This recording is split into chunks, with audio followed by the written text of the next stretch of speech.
La question est, pourquoi pas? Pourquoi je travaillerais pas pour la NSA? Ça, c'est une colle. Je vais essayer d'y répondre. Disons que je travaille à la NSA et qu'on dépose un code sur mon bureau, un code réputé inviolable.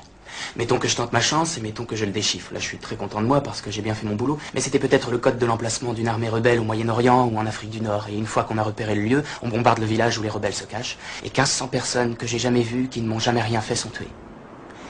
Et les politiciens, ils disent, envoyez les marines s'assurer la sécurité parce qu'ils en ont rien à foutre. C'est pas leurs gosses qu'ils envoient se faire descendre. Comme eux, ils sont jamais allés au feu parce qu'ils étaient tous planqués dans la garde nationale. C'est un pauvre môme de Boston Sud qui se prend un shrapnel dans les fesses. Et il revient pour apprendre que l'usine où il travaillait s'est exportée dans le pays d'où il vient d'arriver. Et le mec qui lui a filé le shrapnel dans le cul, c'est lui qui a son job. Parce qu'il bosse pour 15 cents par jour sans pause pipi.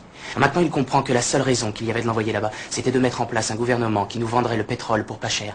Et bien sûr, les compagnies pétrolières exploitent le conflit qu'il y a eu pour faire monter leur prix et se faire du même coup un beau petit bénéfice. Mais ça aide pas mon pote qui travaille pour des clous. Ils traînent un max à livrer le pétrole, bien sûr. Peut-être même qu'ils vont employer un alcoolique comme capitaine, un buveur de martini qui s'amuse à faire du slalom entre les icebergs, jusqu'au jour où il en frappe un. Le pétrole se déverse et ça tue toute vie dans l'Atlantique Nord.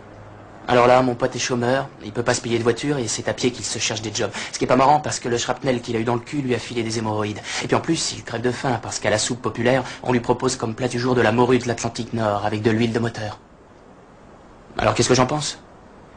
Je vais attendre une offre meilleure. Je me dis, putain, je ferais peut-être aussi bien de descendre mon pote.